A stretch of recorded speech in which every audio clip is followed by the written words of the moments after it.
Olá! Hoje o nosso estudo será sobre o tema o desamor na igreja.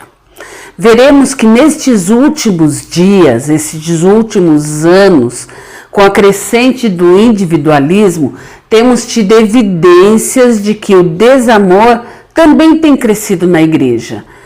Mas a ordem de Deus é bem diferente do que temos visto por aí. Cada um por si, Deus por todos, nessa geração fast food. A Deus quer que nós tenhamos amor. E é isso que nós vamos ver. O que acontece quando não há amor? É uma verdadeira desobediência a tudo que Deus ensinou e demonstrou. Em João 3,16, por exemplo, Deus diz que amou o mundo de uma forma tão imensa que Ele deu o seu Filho, já demonstrando como o amor é aquela maneira de agir de Deus. Lá em Efésios 2,4 também explica que foi por causa deste grande amor que aconteceu tudo o que aconteceu, de Jesus vir ao mundo e morrer por nós. E também Romanos 5,8 fala do fato de Jesus Cristo ter morrido por nós quando ainda éramos pecadores. Veja que Deus não espera que ninguém seja bonzinho para demonstrar o seu amor, como acontece conosco. Mas somos humanos, né? E não tem como conseguir amar como Deus amou. Será que isso é verdade? Somos filhos de Deus. Precisamos expressar o amor de Deus às pessoas, mesmo que elas sejam imperfeitas e errantes. Nos estudos anteriores, nós vimos que o amor a Deus abrange toda a nossa vida. Quando você se relaciona por completo com Deus, terá compromisso completo em imitá-lo. Um amor comprometido é revertido em submissão e serviço, que coloca Deus sempre em primeiro lugar. Vamos lembrar também que Satanás tem interesse por pessoas. Ele age sutilmente para afastar as pessoas umas das outras e de Deus. Ele semeia ódio, inveja, inimizade, ciúmes, amargura, disputa, divisão e outros valores que prejudicam a convivência dos cristãos. Você tem que decidir diariamente a quem ouvirá e quem seguirá. Vamos ler Efésios 4, 30 e 31. Não entristeçam o Espírito de Deus, com o qual vocês foram selados para o dia da redenção. Livrem-se de toda amargura, indignação e ira, gritaria e calúnia, bem como de toda maldade. Quando nos deixamos dominar por essas atitudes, entristecemos a Deus e nos afastamos dele e dos lindos propósitos que ele tem para nós. Às vezes, a igreja tem muito potencial, mas se não observar a regra de ouro de Deus, de nada adiantará. Vamos ver o que Paulo fala sobre a maior igreja dos primeiros anos do cristianismo. Leremos 1 Coríntios 1, de 5 a 7. Pois nele vocês foram enriquecidos em tudo, em toda palavra e em todo conhecimento, porque o testemunho de Cristo foi confirmado entre vocês, de modo que não lhes falta nenhum dom espiritual, enquanto vocês aguardam que o nosso Senhor Jesus Cristo seja revelado. Era uma igreja enriquecida em tudo. A Bíblia diz que não faltava nenhum dom, mas esta igreja se tornou problemática, porque em algum momento os irmãos deixaram o compromisso de amar uns aos outros e com o desamor vieram todas as características que mencionamos ali acima. Então, o que é esse desamor? Significa literalmente falta de amor. Onde há o desamor, impera o desprezo e a indiferença. Por causa do desamor, uma pessoa não leva a outra em consideração, ignora o que a outra pensa, sente ou precisa, agindo com insensibilidade e desdém. Se há desamor, não há carinho, não há respeito e nem paciência. O que pode evidenciar a falta de amor numa igreja? Uma das principais coisas é que a pessoa perde a alegria de ser igreja, desanima de servir a Deus e ao próximo. Cristãos precisam se apoiar, se encorajar e se perdoar mutuamente. Uma importante evidência do desamor é que a discordância é maior que a concordância. Vejamos 1 Coríntios 1:10.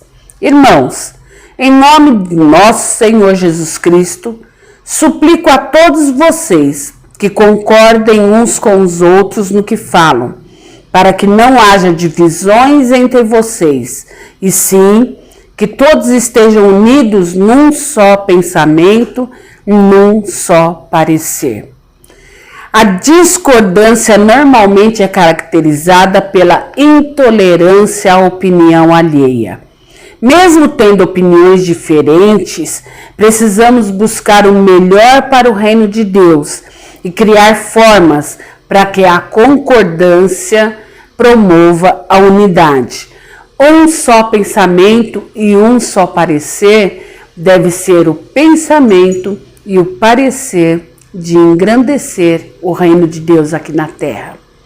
A segunda é que há partidarismo e criação de disputas de poder. Leiamos nos versos 11 e 12 o seguinte: Meus irmãos, fui informado por alguns da casa de Cloe de que há divisões entre vocês. Com isso, quero dizer que cada um de vocês afirma: eu sou de Paulo, eu de Apolo, eu de Pedro e eu de Cristo. Quando há este tipo de disputa de poder, a comunhão é enfraquecida. Nós somos de Cristo e não de partido, ou pregador, ou grupo A ou B. Nosso interesse tem que ser servir a Jesus sobre tudo e todos, e através de nossa vida adorar a Deus. Veja que Paulo tinha seus fãs. Apolo, que foi seu sucessor, discipulou alguns e deve ter impactado a vida de muitas pessoas. Os mais tradicionais achavam que deviam seguir Pedro. E por fim, aqueles que se achavam os mais sábios diziam seguir a Cristo. Que confusão numa igreja com tanto potencial! Quando nós não incentivamos uns aos outros a fazer o melhor para o reino de Deus, isso pode acontecer. A terceira evidência é que a carnalidade é maior que a ação do Espírito Santo. Vamos ler 1 Coríntios 3, de 1 a 3. Irmãos, não lhes pude falar como a espirituais, mas como a carnais, como a crianças em Cristo. Dei-lhes leite e não alimento sólido, pois vocês não estavam em condições de recebê-lo. De fato, vocês ainda não estão em condições porque ainda são carnais, porque, visto que a inveja e divisão entre vocês não estão sendo carnais e agindo como mundanos? Uma das características da carnalidade é a divisão. A imaturidade na fé interfere no entendimento dos assuntos espirituais. Por outro lado, as marcas da ação de Deus são a unidade, a comunhão, partilhar da fé e a alegria de viver com Jesus e com os seus. Outra evidência é que a obra de Deus é feita para agradar a homens. Vamos ler 1 Coríntios 4, 6 e 7. Irmãos, apliquei estas coisas a mim e a Apolo por amor a vocês, para que aprendam de nós o que significa: não ultrapassem o que está escrito.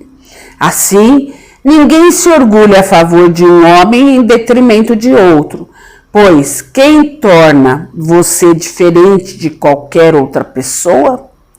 O que você tem que não tenha recebido? E se o recebeu, por que se orgulha, como se assim não fosse? Só Deus conhece as intenções do nosso coração, e só Ele pode aprovar verdadeiramente uma ação. Nós não temos motivos para nos orgulhar, sendo que até nossa inteligência ou habilidades muitas foi dada por Deus. Se envaidecer ou ter preferências é sinal de que estamos fazendo a obra para nós mesmos, não para Deus. A obra é de Deus e é a Ele que servimos.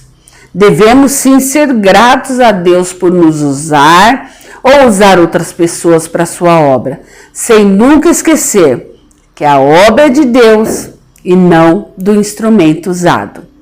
E por fim, a evidência de que existe imoralidade e problemas não resolvidos. Vamos ler 1 Coríntios 5:1.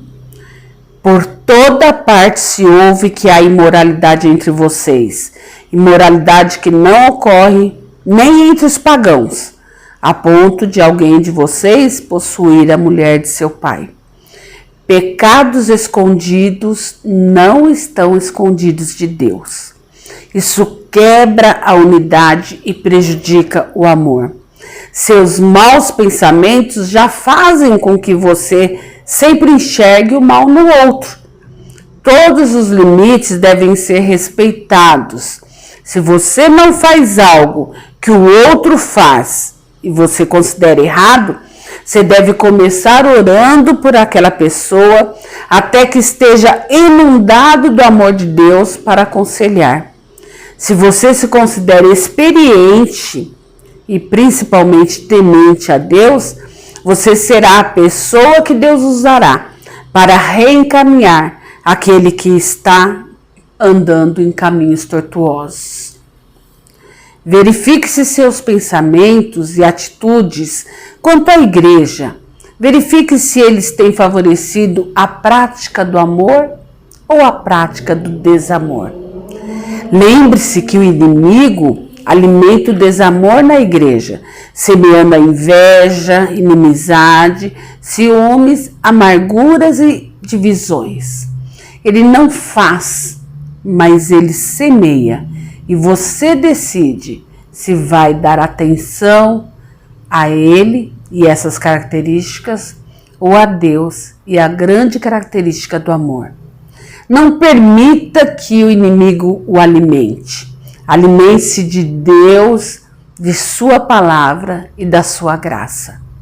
O desamor enfraqueceu a igreja de Corinto, atrapalhando a comunhão entre os irmãos e o serviço deles para o reino. Não importa o tanto de habilidades e capacidades que eles tinham. Se você não estiver aos pés da cruz e a serviço do Mestre, acontecerá com você o que aconteceu com eles. A igreja deve ser um ambiente onde gente gosta de gente, porque fomos resgatados para isso. Não apenas para fazer lindas programações, mas para amar as pessoas, porque Deus nos amou primeiro.